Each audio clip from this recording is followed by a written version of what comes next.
Olá, pessoal. Bom dia, sejam muito bem-vindas e bem-vindos. Meu nome é Davi Venâncio, eu sou do time do iFood de Diversidade, Equidade e Inclusão. Hoje a gente vai falar de um tema super importante, que é diversidade, equidade e inclusão, e como o DI ajuda a criar times de alto rendimento. Durante o nosso bate-papo, vocês podem trazer perguntas, então nós colocamos alguns QR Codes na arquibancada. Na TV aqui vocês também têm um QR Code, então vocês podem mandar pergunta, a Beta está aqui super para nos ajudar nesse bate-papo. Mas antes disso, acho que é super importante eu fazer minha autodescrição. Então, sou um homem preto, tô com uma blusa preta de bolinhas, né, com branco, e tô com uma calça preta. A gente aqui tá no estúdio, né, e falando aí do papo de corredor com a Beta. Antes disso, eu vou fazer a apresentação também, antes da gente começar aqui esse bate-papo super especial, fazer a apresentação da Beta aqui, né, e não é nenhuma mini bill, é uma big bill. é, a Beta, né, então, é fundadora do Movimento Corpo Livre, e aí ela vai falar um pouco, vai nos mostrar como DI, Diversidade, Equidade e Inclusão, impacta a saúde mental e bem-estar dos colaboradores e como é possível criar um ambiente de trabalho mais positivo e saudável aí para todas e todos e todes. Beta, seja muito bem-vinda aí ao nosso bate-papo. Obrigada, Davi. Obrigada a oportunidade aqui também do iFood de Benefícios, da gente falar sobre esse assunto tão importante. Fazer minha autodescrição também. Eu sou uma mulher branca, gorda, com cabelo louro ondulado, e eu tô com um top preto e uma calça preta também. Eu adoro quando faço minha autodescrição, falar que eu tô com um salto alto de Crocs. O choque de todos. Arrasou. Bora lá, gente. Então, esse bate-papo ele é super importante, né? Quando a gente fala aí de diversidade, equidade e inclusão, inclusão é um aspecto super importante no universo corporativo, né? Para além da diversidade, né? Eu costumo falar que demografia é somente um número, dado, né, a demografia do Brasil, que a gente aí tem 56% de pessoas negras, 52%, né, de mulheres, a gente tem quase um quarto da população de pessoas com deficiência, mas o Brasil, né, quando a gente olha em sua demografia, ele não é inclusivo. Então, como que a gente trabalha também e estende essa camada da sociedade, esse aspecto para as organizações? Então, vou fazer uma pergunta aqui para a gente começar, Beta. Como fundadora aí do Movimento Corpo Livre, né, e um dos nomes mais fortes de conteúdo sobre corpo, gênero e diversidade do Brasil, já tendo trabalhado com diversas empresas grandes de mercado, né? Quais são as maiores dificuldades que você observa nas empresas quando o assunto é diversidade, equidade e inclusão? Eu acho que a maior dificuldade, assim, quando a empresa ela está começando nessa história, a maior dificuldade é medo de falar sobre esse assunto, medo de trazer diversidade para dentro, por quê? A gente tem que entender, como você acabou de falar muito bem, a gente tem uma sociedade, a sociedade brasileira talvez seja uma das mais diversas do mundo. Por que que é? Qual foi a estrutura, qual foi a história que fez com que a gente fosse para o meio corporativo e só tivessem alguns grupos representados, né? Então, quando a gente entende essa história, a gente percebe que a gente tem uma tendência, muitas vezes, de estar com as pessoas que a gente conhece, que a gente cresceu, por exemplo, a gente acaba se aquilombando, muitas vezes, né, de uma forma a excluir pessoas que estão de fora, excluir pessoas que são diferentes da gente, excluir pessoas que não pensam como a gente, que não têm a mesma história que a gente. E isso tudo vai fazendo com que, se um desses grupos tem um pouco mais de poder do que o outro, ele acaba criando uma estrutura aonde só eles estão ali dentro, né? Então, a gente chega na empresa, muitas vezes, tendo muitas pessoas parecidas com a gente, isso sempre foi uma coisa natural, né? A gente sempre viu isso como uma coisa normal. Você entrar numa empresa e não ter nenhuma pessoa negra. Você entrar numa empresa e não ter nenhuma pessoa trans, não ter nenhuma pessoa LGBT, ou até ter a pessoa não ter coragem de se assumir ali no meio.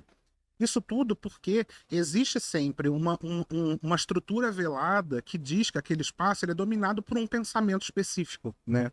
Quando a gente vai falar de diversidade, existe um medo muito grande das pessoas que a gente não conhece, das culturas que a gente não conhece, de quem fala uma língua diferente da gente, e mesmo todo mundo falando português. A gente tem muitas línguas no Brasil, né? Então, existe um medo muito grande de trazer essa pessoa, e muitos líderes, às vezes, quando, por exemplo, abrem uma vaga afirmativa ou tentam trazer mais diversidade para o time, aquilo ali, em pouco tempo, cria um conflito e aquele líder entende como sendo um sinal para ele dar espaço para trás, né? Óbvio que vai criar conflito, né? E, na verdade, a criação, a inovação, a novidade, ela nasce do conflito. É fundamental que a gente tenha conflito numa empresa. Só que é óbvio que num ambiente corporativo, o conflito ele não é um bater na cara do outro, né? Exato. O conflito ele é o choque de ideias. O conflito ele é a forma que as pessoas pensam diferente e a partir daí a gente conseguir ter um produto que é a soma daquelas duas imagens, 2, 3, 4, 5 formas de pensamento. Então eu acho que o medo é uma coisa muito forte. É uma coisa que e muitas vezes a gente é, por exemplo, uma coisa que acontece muito comigo, né? Eu sendo uma pessoa trans, quando a pessoa ela entende que eu sou uma pessoa trans, automaticamente ela começa a ter um certo medo de errar o pronome comigo, né? Então, eu não tenho tanta questão quanto a isso, assim, meu pronome é feminino, mas eu sei que muitas vezes as pessoas vão errar porque existe esse medo psicológico de errar e só o medo faz você acabando de errar, né? Então, a pessoa ela fica com tanto medo disso que ela prefere não estar junto comigo, não falar comigo. Então eu acho que tem um pouco dessa história, né? É mais confortável eu ter pessoas iguais a mim do que ter uma pessoa que é abertamente candomblessista, por exemplo, dentro de uma empresa e não entende a estrutura de Deus igual a mim. E como que eu convivo com isso, né? Então acho que todas essas histórias, elas acabam criando esses conflitos e a gente tem muito medo disso. Eu costumo sempre falar para o nosso time, tanto de lideranças quanto food lovers, né? A gente chama os nossos colaboradores de food lovers, para oportunizar o erro para que haja o acerto. Dentro de uma estrutura de diversidade, equidade e inclusão, como forma de educação, porque a gente acaba invisibilizando as pessoas caso a gente se afaste do tema. E, como a gente está falando de camada social, é importante que a gente trabalhe esse aspecto dentro do universo corporativo. E uma das questões que muitas pessoas trazem de forma vulnerável eu não falo do tema porque eu não sei se eu vou errar ou se eu vou acertar. Sim. Então acaba se afastando. Por outro lado, a gente acaba invisibilizando muitas pessoas e criando vieses que obviamente vai atravessar, né, a questão social, né, disparidade social em relação ao trabalho, à educação, à saúde. Então, eu sempre falo, né? A gente, durante a nossa vida profissional e vida, né, em relação ao desenvolvimento, a gente estuda de tudo. O que a gente não fala é sobre pessoas. Então, é importante a gente falar e as pessoas geralmente falam, né? Eu trato as pessoas do jeito que eu gostaria de ser tratado. Completamente errado. Você tem que tratar as pessoas do jeito que ela gostaria de ser tratada. Porque pessoas são diferentes. E eu, né, acho que tenho certeza que a maioria das pessoas que estão escutando aqui, alguma vez na vida, alguma pessoa já apontou outra e falou assim: olha, aquela pessoa é diferente, disfarça e não olha.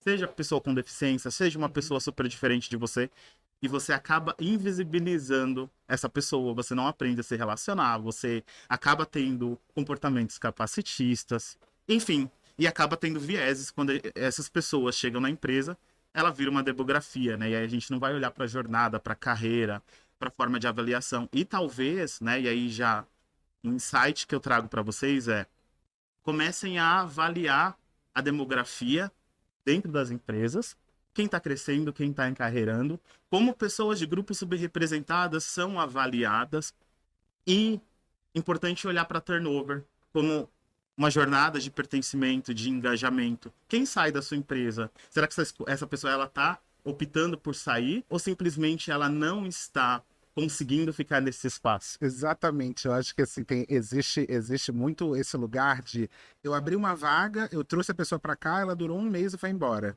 A culpa é da pessoa.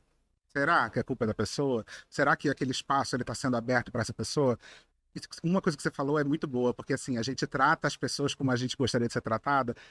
Isso mostra exatamente o quanto a gente tá com uma dificuldade de enxergar que pessoas têm outras histórias, pessoas têm outras necessidades, inclusive, né? Então, por exemplo, você abre uma vaga para pessoas negras, muitas vezes aquela pessoa que está entrando é a primeira pessoa da família que vai ter um emprego formal, é a primeira pessoa da família que vai ter um ensino superior.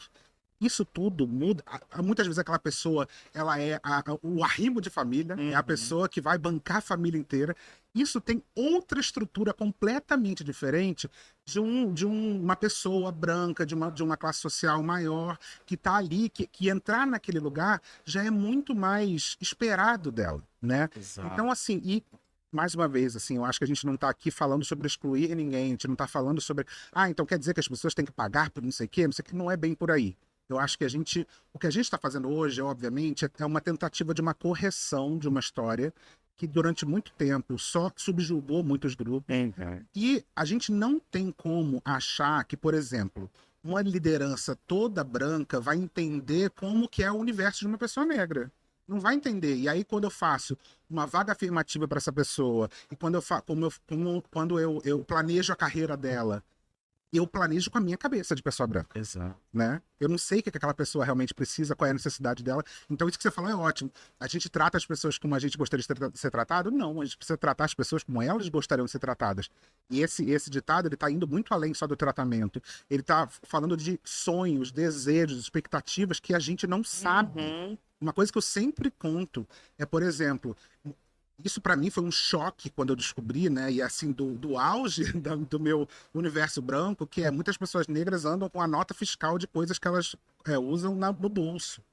E aí, quando as pessoas brancas elas descobrem sobre isso, você fala, mas como assim você anda com a nota fiscal do seu telefone?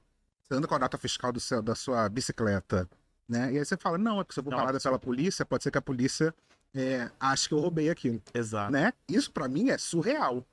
E isso para uma pessoa negra é uma coisa comum. Como que eu, dentro de uma empresa, vou estruturar uma carreira para essa pessoa que tem um universo completamente diferente do meu? Exato. Tem a relação diferencial competitivo também, né? Totalmente. Da força de trabalho, da inovação que os grupos trazem.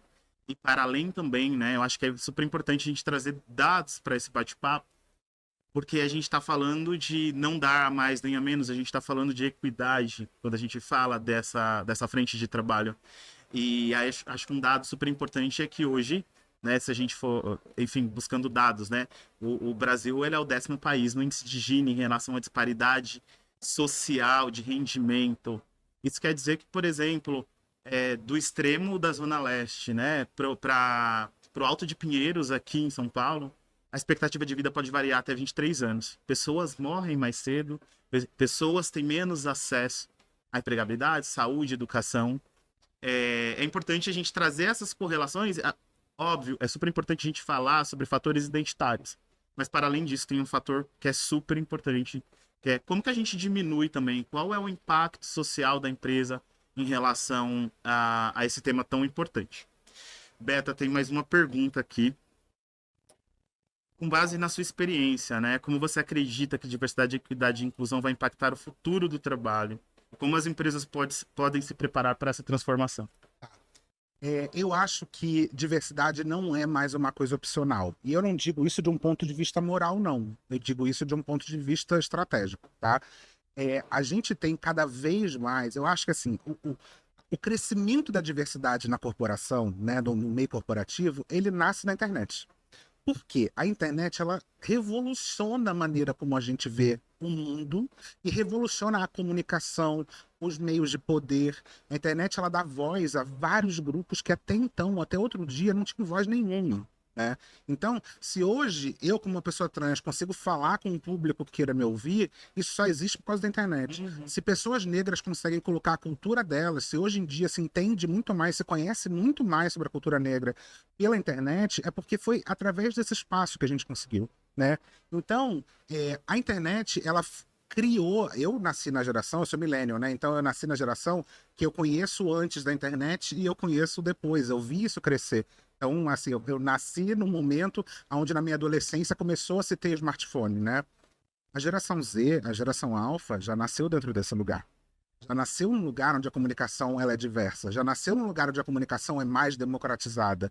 Então, para ela, não faz menor sentido entrar numa empresa que não tenha a mesma estrutura que ela entendeu a vida inteira. Exato. Porque até então, eu, num colégio onde basicamente 99% das pessoas eram brancas, de pessoas com classes sociais parecidas com a minha, o meu universo parece aquilo ali e eu demorei tempos, assim, eu acho que por ser uma pessoa LGBT, eu tive mais um lugar mais, talvez menos hegemônico na forma como me formei. Mas eu também tive muitas coisas que são estruturas que a gente acaba se tornando preso àquilo ali, né? As pessoas que nascem já dentro do universo da internet já têm outra vivência, já têm outra maneira de pensar, chegam na empresa e falam, como assim essa empresa só tem pessoa branca? Como assim essa empresa não tem nenhuma pessoa LGBT? E sendo que a gente entende também que a diversidade sexual, né, a diversidade de orientação sexual, de identidade de gênero, está cada vez mais se florescendo, porque as pessoas elas estão cada vez com menos medo de se colocarem, de terem menos medo de se entenderem como quem elas querem ser. como que elas entram numa empresa que não abraça isso? Como que elas entram numa empresa que vai dizer, olha, aqui dentro você vai fingir que você é uma outra pessoa, né? E outra, será que a empresa quer um colaborador que tem que fingir que é outra coisa? O quanto a empresa está perdendo disso, né? Então eu acho que a gente só com a diversidade, ela não é mais uma coisa bonitinha para colocar em relatório, né? Ela não é só uma coisa que, ai, olha como a gente é diverso, olha como a gente tem uma mulher em cargo de liderança aqui, olha como a gente tem. A gente brinca, eu fico brincando dizendo que pessoas trans são tipo máquina de café, né? Ah, existem pessoas trans? Tem. Ah, já tem outra? Não, gente, não precisa, já tem uma. Entendeu? Então acho que é a mesma história. Você já tem uma máquina de café, para que outra? Né? Então sempre tem essas pessoas, elas acabam virando tokens ali na empresa para mostrar, olha como a gente é diverso. Só que isso a gente perde muito. A gente perde muito como empresa, como estratégia, e a gente vai ter cada vez mais dificuldade de atração de talentos, cada vez mais dificuldade de retenção desses talentos, né? Porque aquela pessoa vai chegar naquele lugar e vai falar, eu não faço parte dessa área. Né? E tem um ponto importante, né? Se eu não me vejo, eu não consumo. Exatamente. Ainda tem essa outra questão. Tem uma outra questão, é um outro ponto. Exatamente. Mas para além disso, eu acho que é super importante tudo que você trouxe em relação a pertencimento, porque se eu não me vejo também dentro da empresa, há essa questão do token, né? E aí eu convido todos vocês, né, a olharem, fazerem um exercício mesmo da cabeça, de olhar para o lado e entender quantas pessoas diversas tem dentro do meu ambiente de trabalho, quantas pessoas diversas tem no meu círculo, né? Treinar esse olhar. A gente precisa porque é muito natural a gente entrar num lugar sem diversidade e não achar estranho. Mas uma pessoa branca, quando chega num lugar só de pessoas negras, estranha. Estranha. O que será? Recentemente participei de um evento e várias outras... Era um evento de pessoas negras. E algumas pessoas que eram pessoas não negras chegaram nesse evento e falaram assim, que estranho. Exatamente. E eu acho que é esse exercício, assim, que a gente tem que... Porque tá relacionado a desenvolvimento, tá relacionado a encarreiramento, tá relacionado a pertencimento. Então, quando a Beta fala da questão da pessoa não ser quem de fato ela é, tem uma questão também que amanhã a gente vai ter um podcast aqui falando sobre segurança psicológica, que está relacionado ao quanto que essa pessoa ela precisa se esforçar. Inclusive, tem um dado que é super relevante, que quase 60 e poucos por cento da população LGBTQIAPN+, performam. Não falam sobre sua identidade de gênero ou orientação sexual dentro do ambiente de trabalho, justamente por ter receio de sofrer alguma microagressão ou violência simbólica.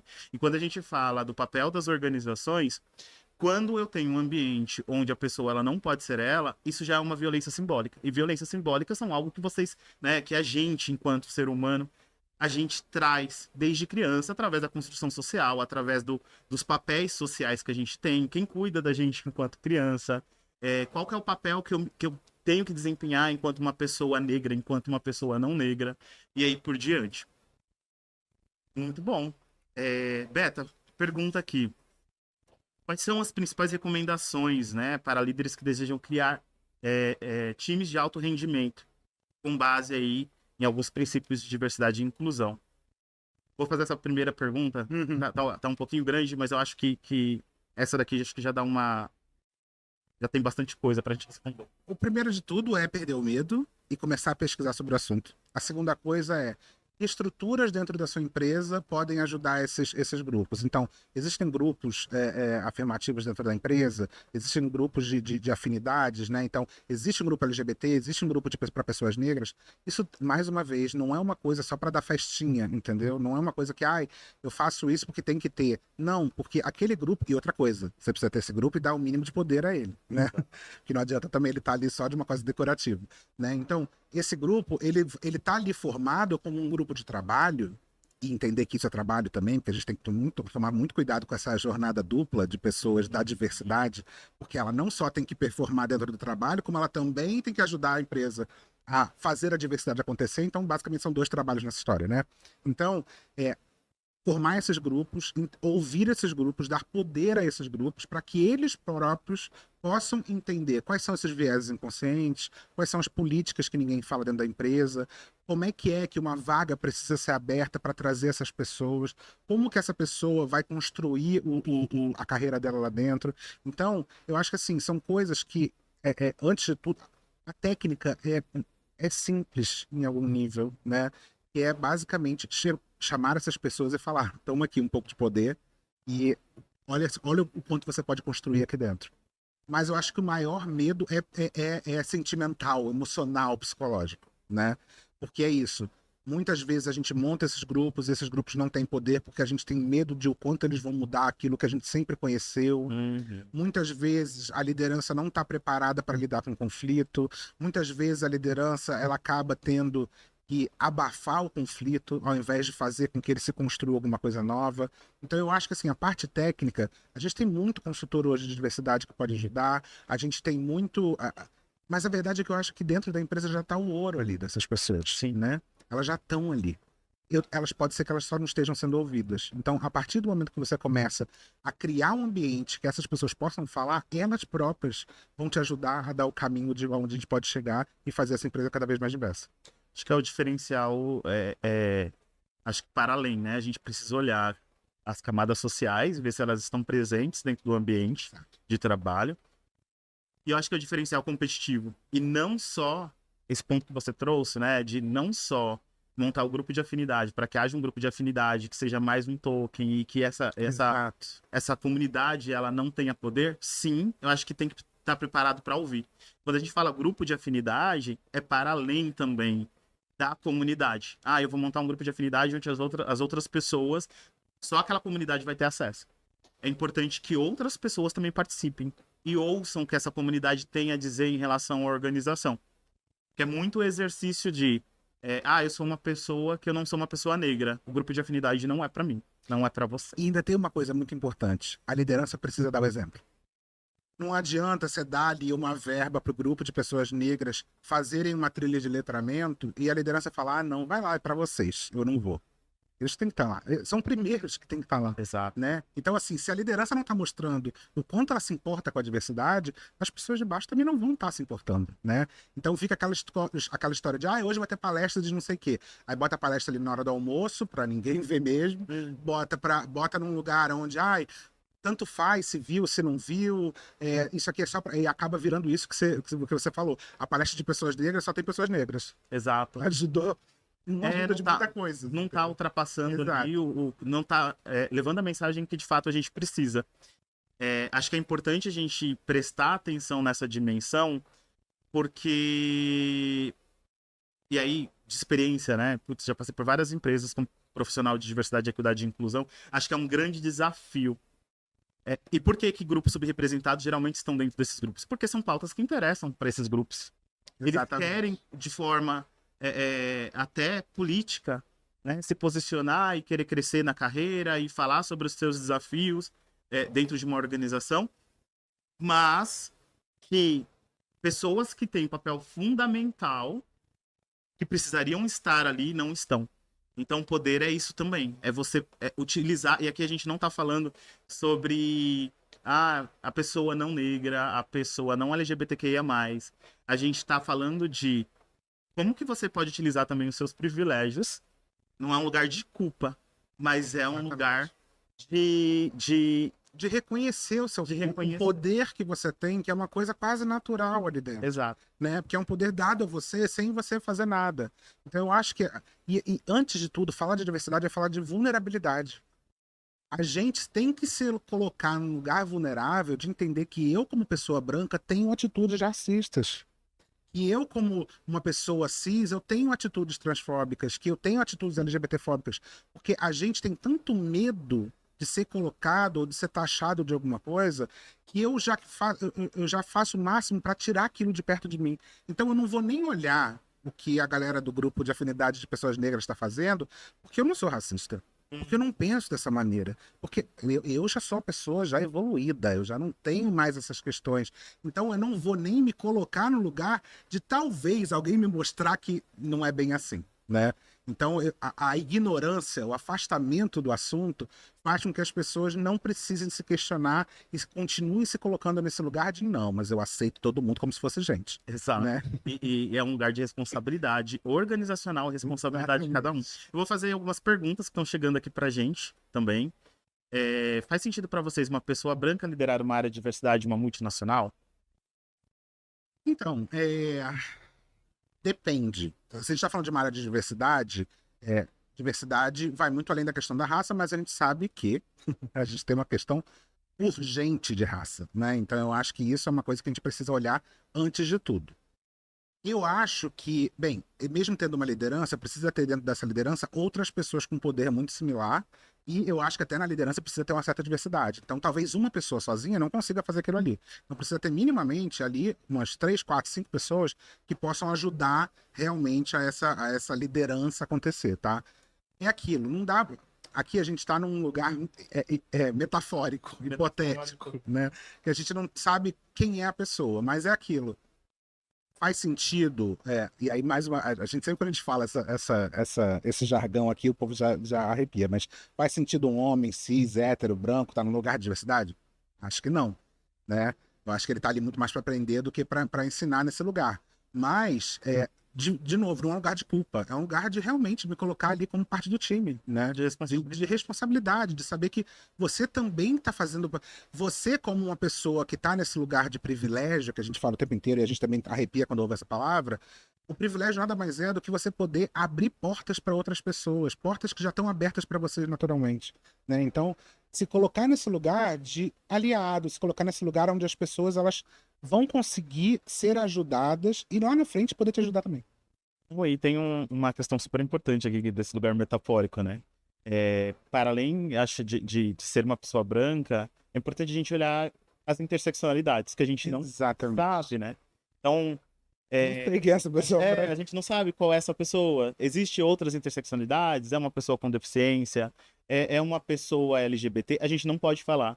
Mas eu acho que tem esse lugar de responsabilidade, né? Dentro de uma estrutura de poder, uma pessoa que está conduzindo ali um foco específico para diversidade, equidade e inclusão, contar com pessoas diversas também para esse processo. E muitas vezes tem uma coisa também, se a empresa está no processo inicial de falar sobre diversidade, muitas vezes só vai ter pessoas brancas lá dentro. Exato. Né? Exato. Então, assim, pode ser que a primeira onda seja com pessoas brancas na liderança. Né? E é fundamental, essas pessoas elas precisam pegar nesse lugar e falar, não, eu vou fazer isso aqui acontecer. É lógico que depois, quando tiverem outras lideranças formadas, pode ser que seja o momento de mudar.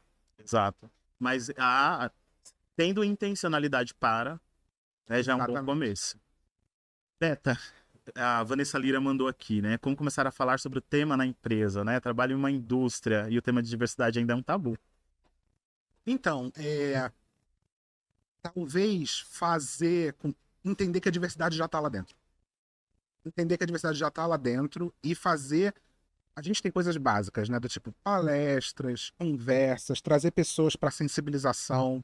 Então, eu acho que o mais importante da diversidade, o primeiro ponto, é a gente entender que aquela pessoa, diferente da gente, também é gente.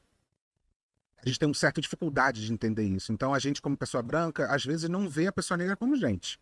A pessoa cis, ela não vê muito a pessoa trans como gente, né? Gente que eu digo, uma pessoa com profundidade, com dores, com sonhos, com desejos. A gente acaba estereotipando aquela pessoa e colocando ela como alguém diferente de mim.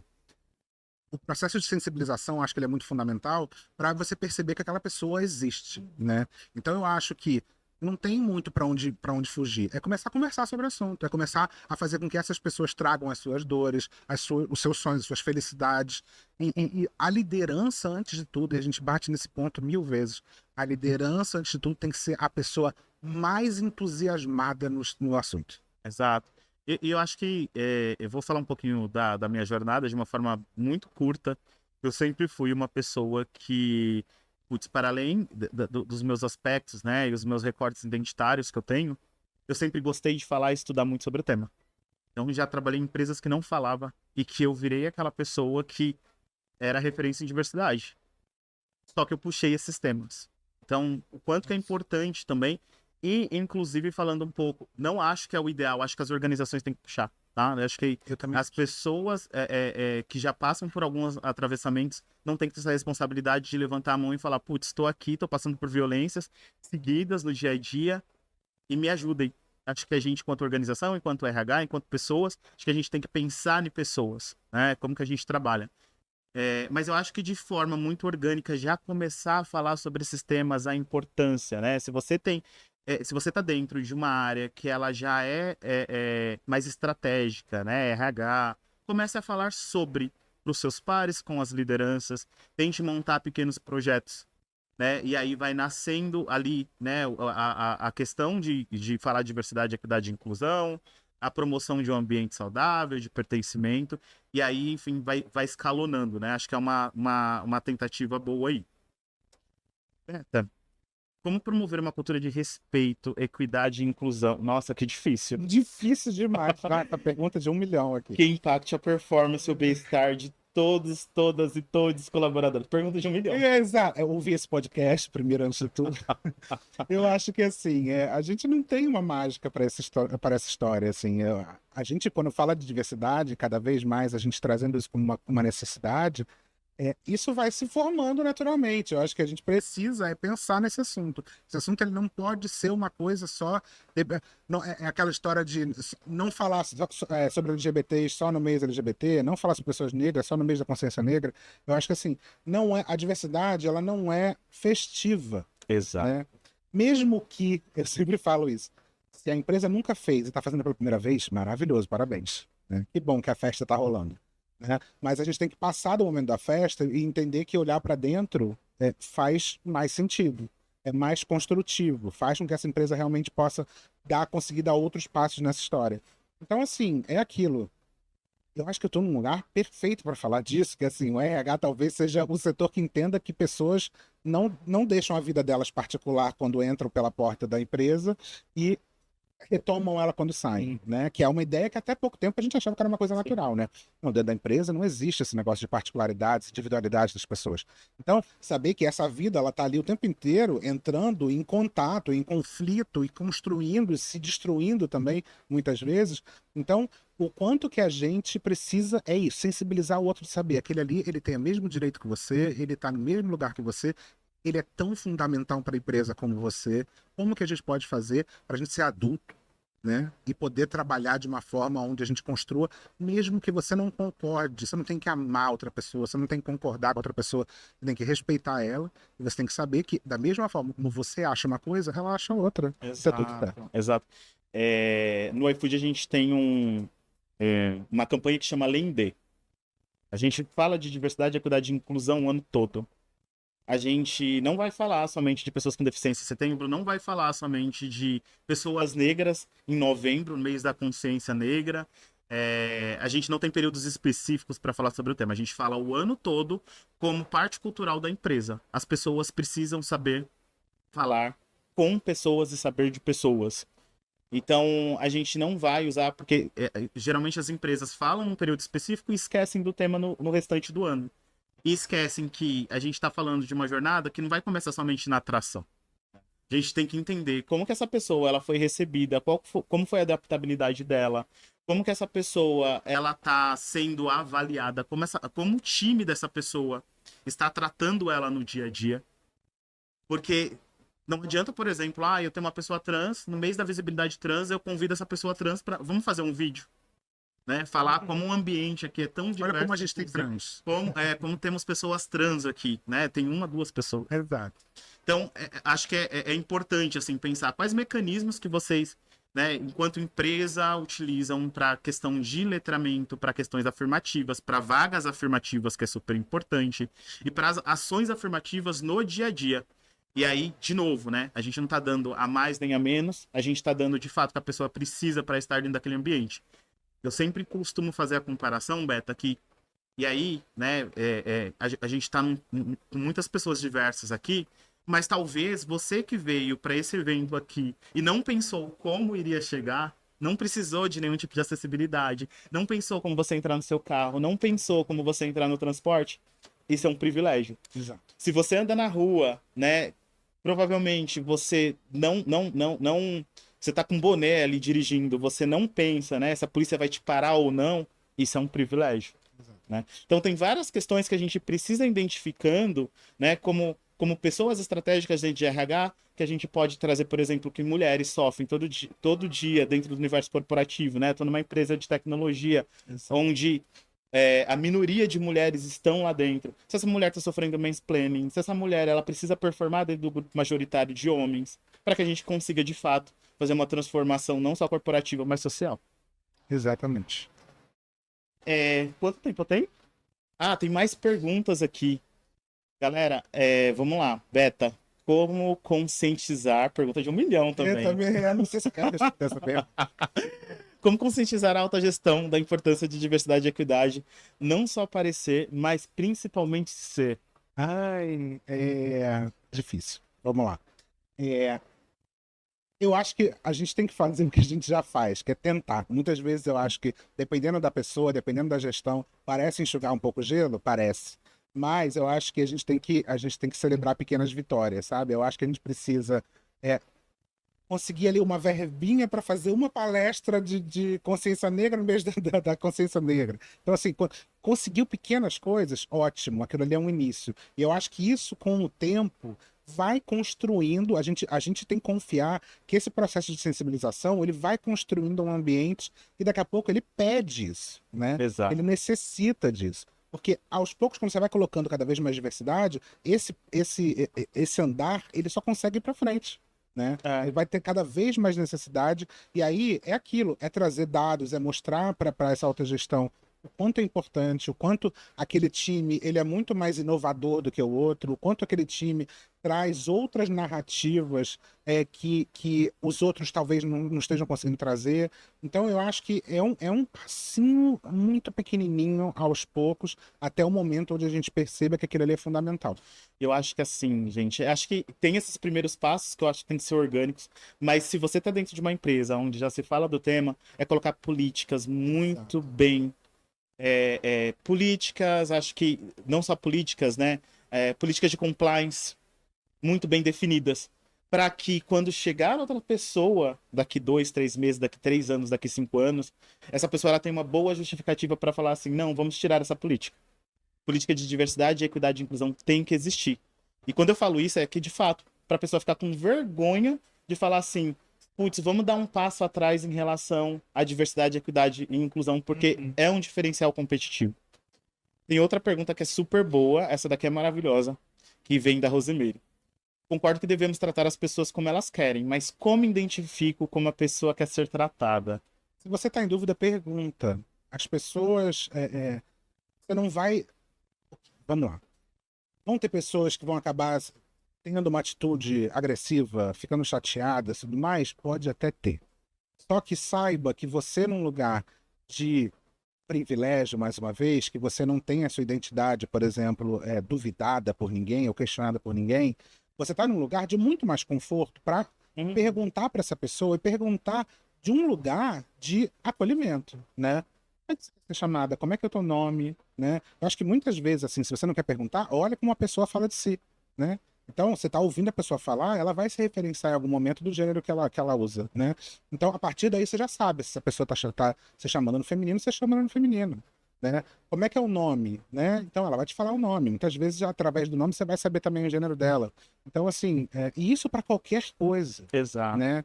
Tem outras coisas, outras questões também, muito além da questão trans, de tratamento, né? De como você vai conversar. Eu acho que, antes de tudo, é se colocar nesse lugar um pouco até de humildade, de falar, eu não sei como fazer isso. Eu não estou aqui numa posição de poder falando como é que esse negócio estranho aí que você faz, né? Porque é tudo a maneira como a gente chega na pessoa. Então, é muito nesse lugar de, me ajuda, como é que é? Como é que eu posso fazer? E você, depois, quando descobrir, você ajudar essa pessoa a também trazer isso para outros lugares, né? Então, Exato. É um lugar, assim, de muita responsabilidade. Até anos atrás, putz, eu tenho 36, não sei a idade da Beta, 35, 35. quase lá. Mas até alguns anos atrás a gente tinha escolas específicas para pessoas com deficiência e sem deficiência. Isso gerou um gap social absurdo de quase 70% de pessoas com deficiência não possuem ensino fundamental. Isso através de dados. Quando a gente olha para vagas, as vagas elas iniciam ali a partir de ensino médio e ensino superior. Putz, a gente tem 30% de pessoas que têm ali minimamente o que as organizações pedem. Minimamente, tá? É, E aí, quando a Beta traz essas questões de relacionar e perguntar, até então a gente não aprendeu a se relacionar com o diferente. Não. A gente se afasta do diferente e aí a gente acaba sendo, por exemplo, capacitista, transfóbico. A gente tem comportamentos racistas. Porque eu fico com receio de me aproximar e falar assim: oi, como você gostaria de ser tratado ou tratada? Qual que é o pronome que eu utilizo com você? A gente se afasta do tema porque a gente não quer se desenvolver para o tratamento de pessoas, mas se a gente falar de uma pós-graduação, a gente falar de um curso, é a primeira pessoa a levantar, mas, putz, eu não sei tratar pessoas. A gente, como área de pessoas, como RH, o primeiro ponto não é a nossa formação. É como eu lido com pessoas, como que eu transformo, como que eu faço pessoas performarem a partir de quem ela é.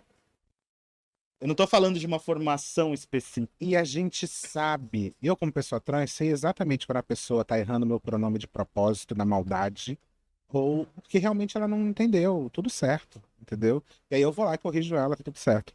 A gente sabe quando uma pessoa tá sendo maldosa nessa história, a gente sabe quando uma pessoa tá te olhando com um lugar de superioridade, de afastamento. Então eu acho que é muito a gente exercitar esse espaço do não conhecimento. Exercitar esse espaço da ignorância, exercitar o espaço de eu, até hoje, vivi num mundo que eu achava que era tudo. E depois eu descobri que esse mundo é aquela história do o diverso são os outros, né? Então, tipo assim, existe a diversidade negra, mas não existe a diversidade branca. Né? Existe a diversidade LGBT, mas não existe a diversidade cis heterossexual. Então, as pessoas elas se veem muito como algo que sempre foi e sempre vai ser. E os diferentes são os outros. Não é bem por aí. Quando a gente começa a se ver como identidade também, eu preciso me ver como uma identidade branca. Né? Eu, como pessoa branca, também sou identidade. Então, a minha cultura ela não é maior do que qualquer outra. Então, quando eu estou trazendo uma necessidade de conhecer outras culturas, eu tenho que me colocar nesse lugar de humildade, de entender que eu vivo num mundo onde eu achava que o que eu fazia era o certo, a maneira que eu pensava, a maneira como minha família sempre viveu é a única maneira. E tem outras pessoas tentando subverter. Só que não. Essas outras maneiras já existem há milhões de anos. A gente só se colocou num castelo com muros muito altos para que essas pessoas não pudessem entrar e hoje em dia não tem mais como fazer isso. Arrasou, gente. Que é assim, sem palavras. A Janaína mandou uma mensagem aqui pra gente, né? Recentemente foi contratada uma pessoa trans para atendimento ao público. O líder nos procurou com receio de como a pessoa, né, iria ser tratada ali pelos clientes. Em casos como este, como aconselha que a liderança ali deva se comportar? Se essa pessoa já é tratada com respeito dentro do ambiente de trabalho, a parte dos clientes a gente resolve no segundo momento, né? Porque assim a gente sabe que a grande questão é ali dentro, porque é com essas pessoas que essa pessoa vai conviver todos os dias, né? Então acontece muito, por exemplo, em alguns lugares onde eu trabalhei, muitas vezes as pessoas me tratavam pelo meu nome na minha frente e quando estavam pelas minhas costas me tratavam de outra maneira. Quantas vezes eu entrei em reunião que estavam me referenciando de outra maneira, né? Então isso aconteceu durante muito tempo. Porque parece que é uma alegoria, uma fantasia ali que eu tô vestindo. Ai, quando a Roberta chega, vamos tratar ela como Roberta. Mas aí quando ela sair, é outra coisa. Né? Então, antes de tudo, a liderança ela precisa fazer com que aquela equipe respeite. Ah, mas eu discordo de pessoas trans. O problema é seu, desculpa. Exato. Entendeu? Não é sobre você. É aquele famoso. Se você discorda, não seja você. Né? Agora, outras pessoas, no ambiente de trabalho, o ambiente de trabalho não é sua casa, o ambiente de trabalho não é um lugar onde você controla. Então, ali você vai precisar, sim, lidar com coisas diferentes de você. E você não precisa concordar. Você só precisa respeitar. Se essa pessoa, o nome dela é tal, o gênero dela é tal, o pronome dela é tal, é assim que você precisa fazer. Então, a liderança, antes de tudo, precisa fortalecer essa estrutura para que essas pessoas respeitem essa pessoa. E aí, depois, com certeza mesmo que essa pessoa receba algum tipo de tratamento inconveniente, né, de um cliente ou de alguma pessoa de fora, se a equipe está preparada, ela própria já consegue entrar para corrigir a situação, né, de uma forma que não tem que constranger ninguém, mas que consiga fazer com que essa pessoa seja acolhida. Exato. E acho que é super importante também, assim, primeiro, né? As empresas elas se preocupam em, putz, não vou contratar, né, pessoas diversas porque não tem um ambiente preparado para isso. Que droga, né, gente? Que droga. Viu? Bota dó. Entendeu? Eu acho que é um pouco isso, assim, reconhecer isso é o primeiro ponto. Mas ele não morre aí, né? Ele reconhecer isso é falar, ok, temos um problema. Exato. Como que a eu gente resolvo? soluciona? Como que eu resolvo? E a maioria das empresas elas ficam paradas nesse status. Por medo. por medo. Por medo. Porque que dói. A diversidade dói, muitas vezes. Trazer pessoas diferentes da gente dói. E outro ponto que é super importante que eu sempre falo é, pode parecer, e aí quem tá ali à frente, né, definindo políticas e processos, olhando para a contratação, na atração de pessoas diversas, falar assim, putz, não estamos preparados e parece que é dolorido na organização. É mais dolorido em pessoas que não estão sendo inseridas em vários aspectos da sociedade do que dentro de uma organização. Então, o custo é muito baixo para uma organização olhar para a questão de diversidade e inclusão. É muito mais alto para grupos subrepresentados. Tem outra coisa também que é muito importante, que é não estamos preparados quem? Né? Porque assim, a empresa não está preparada. A empresa é feita de parede, de cadeira ou é feita de gente, né? Então, se a empresa não está preparada, as pessoas não estão preparadas. Inclusive, a pessoa que está falando isso provavelmente também não está preparada. E está tudo certo, né? Como eu falei, reconhecer é o primeiro passo. Então, se não está preparado, o que a gente tem que fazer para mudar? Exato. Né? E assim, sendo muito vulnerável também, né? Como profissional que passou por diversas organizações, estou no iFood, não vai ser um mar de rosas, né? A gente nunca vai trazer isso porque a gente está inserido dentro da sociedade. Todos os dias nós estamos contratando pessoas vêm da sociedade e que vêm com muitos vieses inconscientes, vêm com violências simbólicas, então vem com símbolos lá da sociedade e vai, né, fazer microagressão. Pessoas vão ter alguns tipos de preconceito. Mas é como que a gente lida isso enquanto organização, quais políticas que a gente tem, quais ações afirmativas que... E eu acho que acordos muito claros. O que a gente, enquanto organização, a gente aceita e o que é inaceitável. Exatamente. É aquela história, né? Quanto mais pessoas negras você colocar dentro de uma empresa, maior o número de denúncias de racismo vai acontecer. Só que isso é um fato. E aí muita gente fala assim, meu Deus, tá vendo? Olha o problema que eu criei para mim. Então vamos tirar essas pessoas, né? Porque ninguém consegue lidar aqui dentro, então para quê? Como que eu vou lidar com isso? Não, é o contrário. Se tá tendo denúncia de racismo, na verdade isso é uma história que está submergindo de um lugar que a gente não conhecia dentro dessa empresa, né? Então, eu vou falar uma coisa horrível, mas assim, que bom que essas denúncias estão aumentando, porque na verdade a gente está começando a olhar mais para esse problema. A gente agora começa a ter mais dados, começa a entender aonde que estão esses lugares, esses pontos que eu não estou vendo da empresa, que tem esse comportamento racista e como que eu posso agir em cima disso, né? Então, se eu não coloco pessoas da diversidade dentro desse lugar, e não dou voz para essas pessoas, porque também tem essa outra história, né? Eu coloco essas pessoas ali, mas aí eu abafo o máximo possível que aquelas pessoas não consigam nem ter força para denunciar alguma coisa, né? Eu não coloco nenhuma forma dessa pessoa falar diretamente com uma liderança para denunciar. Então, é muito fundamental que a gente entenda que que aumentar, por exemplo, problemas dentro da empresa é parte do processo. Exato. Né? A gente precisa andar a partir disso.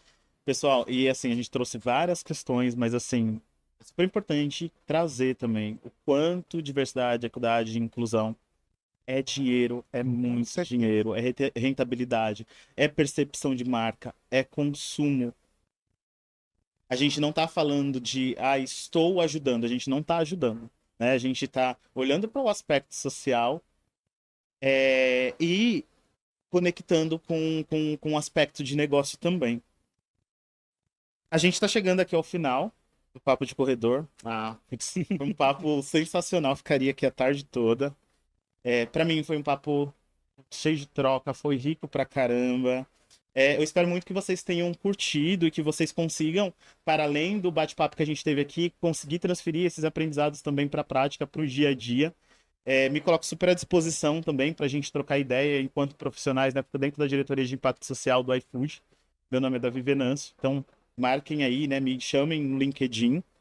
E quero agradecer aqui também a participação da Beta, que, para mim foi uma super aula, aprendi pra caramba com essa troca. Então, Beta, faz aí também os seus encerramentos finais aí com o pessoal. Tá ótimo. Davi, obrigada por esse momento, achei muito legal também, uma oportunidade incrível da gente falar sobre esse assunto, porque é isso que você falou, não tem como mais a gente fingir que isso é uma opção, não é mais. E a gente estando num espaço cada vez mais onde as coisas mudam tão rápido, empresas que querem se manter relevantes precisam estar dentro desse lugar, né? Tem só a Beta Boechat, Eu tô em todas as redes aí. Eu acho que eu nunca falei para alguém me adicionar no LinkedIn. Adicione-me no LinkedIn. É porque eu só tenho o LinkedIn. Pois Você, é, eu acho. você tem muitas Não, redes é porque eu acho famosas. engraçado que eu, na verdade, eu tenho outras redes e vocês vão entrar lá, vocês vão ver que eu falo de outros assuntos bem diferentes desse aqui, né? Então, eu fico brincando dizendo que eu tenho uma vida dupla, né? Mas é isso, me busquem nas redes, tá lá como Beta Boixá e muito obrigado ao iFood Benefícios também por essa oportunidade e que bom que a gente está falando disso. Imagina, a gente que agradece, foi sensacional. Mais um recadinho aqui, então, para quem acompanhou aqui até o final, né, continue acompanhando o nosso hub de conteúdo, o Acrescenta, e as nossas redes sociais, porque em breve nós teremos mais bate-papos quentíssimos sobre o mundo do RH. E aí a gente sempre está trazendo novidades e tendências, né, que vão deixar aí todo mundo por dentro do que está acontecendo no setor. Tá bom, galera? Até a próxima. Um beijo aí a todos, todas e todos. Obrigada.